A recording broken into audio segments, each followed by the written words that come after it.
I'm Jackie MacArthur, STIHL Timber Sports presenter. I'm here with Brett Hamlin from Interlink Training, one of Australia's top chainsaw trainers. Brett is going to be showing us the basics for operating a chainsaw correctly, but more importantly, safely. Before you even think about starting your chainsaw, you have to be wearing the right personal protective equipment. At Interlink Training, we always wear safety boots with a steel cap to protect your feet and increase stability. Chainsaw chaps or trousers are a must. If the chainsaw accidentally comes into contact with the chaps, the tiny fibres clog the chainsaw to bring it to a complete stop. They can't guarantee 100% protection, but they may prevent a serious injury. I would never use a chainsaw without them. Gloves for hand protection when working with wood and also for comfort. Some even have chainsaw protective material in the rear of the hand for extra safety. Safety glasses. When using a chainsaw, wood chips and dust will be thrown around. You've only got one pair of eyes, so make sure you protect them. Safety helmet. These can protect you in 3 ways. The earmuffs protect your hearing, the helmet protects your head from falling objects, and the visor protects your face from flying debris. When selecting a chainsaw, it's important to get the right chainsaw for your needs and ability. If it's your first chainsaw, I would recommend a compact chainsaw like the MS-171. It's light but has plenty of power for cutting firewood, and the 14-inch bar will allow you to cut a log twice that size. The latest range of cordless chainsaws from STIHL are proving to be extremely popular with both professionals and homeowners. With 36 volts of power, they can do everything a petrol saw can do, and they're quieter too. Before you start your chainsaw, there are 3 safety checks you should always make. Number 1, is the chain sharp? Number 2, is the chain tensioned correctly? And number 3, is the chain brake in operational condition? Because a sharp chain cuts faster, the chainsaw is easier to control and takes less effort to use, making it safer. A quick way to sharpen the chain is with the STIHL 2-in-1 sharpener. First, check for the tooth with the most damage, then mark it so you know where you started. Line up the guides with the saw chain. Apply even pressure on both sides of the file and push from one side to the other.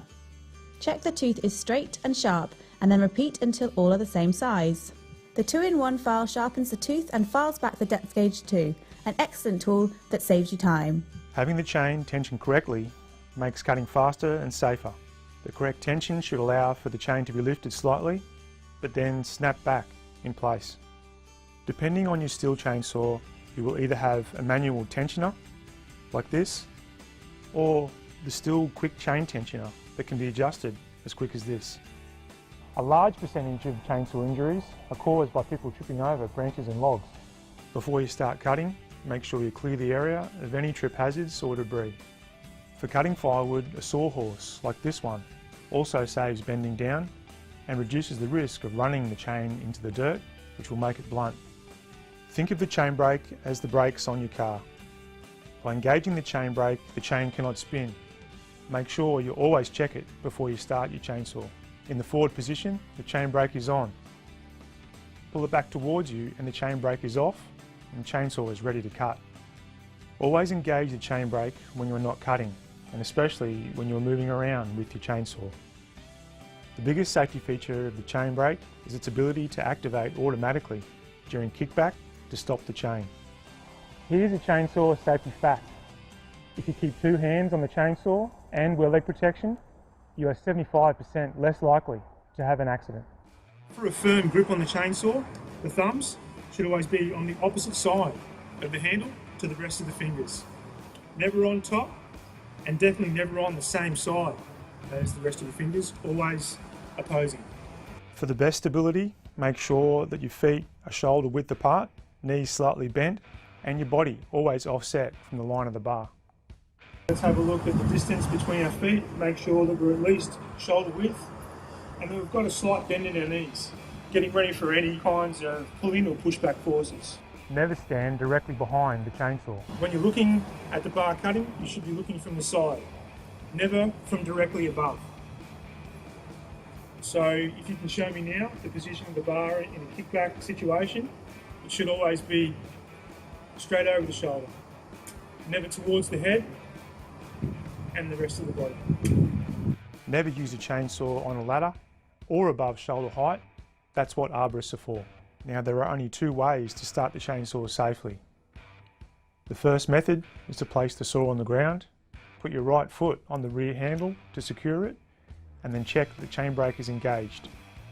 Then you're ready to pull the start cord. The second method is for advanced operators.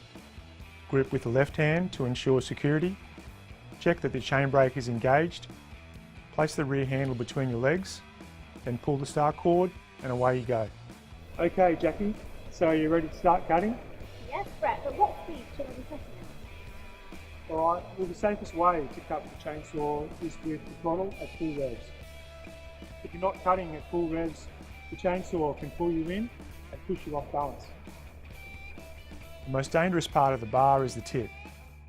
If the tip of the bar comes into contact with the wood, then it may cause a sudden upward and backward movement towards your body, called kickback. The safest part of the bar for cutting is the area closest to the engine. Let the chainsaw pull you towards the wood and apply a slight downwards pressure. The chainsaw will do the rest of the work. Remember to ease off on the pressure as you near the end of the cut.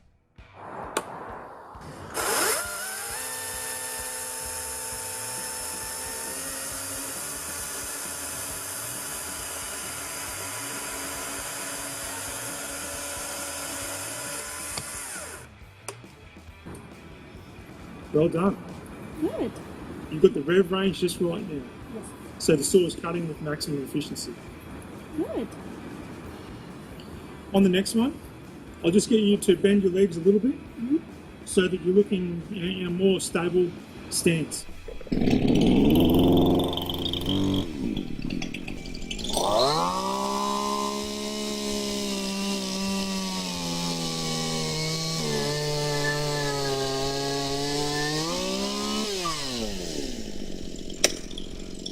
You're already picking up some good skills, but one thing that I'd like to see is the left arm in more of a brace position.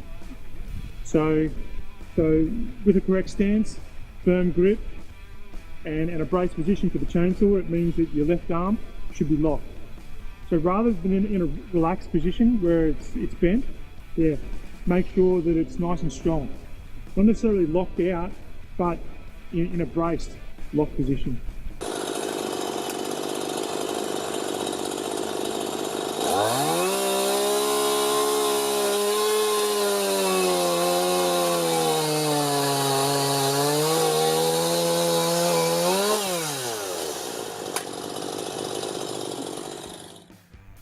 Well done, Jackie. You've done a great job. Thanks, Brett. There were some excellent tips there on how to use a chainsaw safely.